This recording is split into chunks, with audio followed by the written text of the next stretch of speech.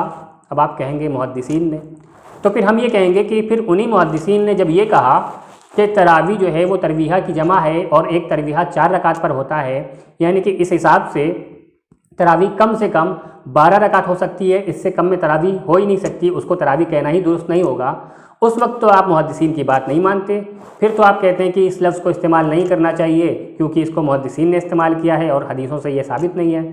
پھر تو حدیثوں سے یہ بھی ثابت نہیں ہوا کہ مین اسٹریم کتابیں کون سی ہیں۔ یعنی جب آپ کا مطلب ہوتا ہے تو آپ محدثین کا حوالہ دے کر کے اپنے مطلب کی بات پیش کر دیتے ہیں، لیکن جب انہی محدثین کی کوئی بات آپ کے خلاف جاتی ہے تو آپ یہ کہتے ہیں کہ محدثین کی بات نہیں ماننا چاہیے۔ یہ کس طرح کی منافقت ہے؟ لیکن پھر بھی آئیے ہم آپ کے سامنے مین اسٹریم کتاب سے بھی ایک دلیل آپ کے سامنے 20 رکعت پر پیش کرتے ہیں، اور وہ کتاب ہے سنن ترمذی۔ یہ بہت مشہور کتاب ہے، مین اسٹریم میں سیاستہ میں اس کا شمار ہوتا ہے۔ آئیے وہاں سے بھی ایک دلیل آپ کے سامنے پیش کرتا ہوں۔ امام ترمذی اپنی سنن میں حدیث نمبر 806 پر حدیث لکھتے ہیں، اہل علم کی ایک جماعت 20 رکعت پڑھنے پر متفق ہے، جیسا کہ یہ حضرت عثمان رضی اللہ تعالیٰ عنہ، حضرت علی رضی اللہ تعالیٰ عنہ اور رسول اللہ صلی اللہ تعالیٰ علیہ وسلم کے دوسرے صحابہ سے مروی ہے۔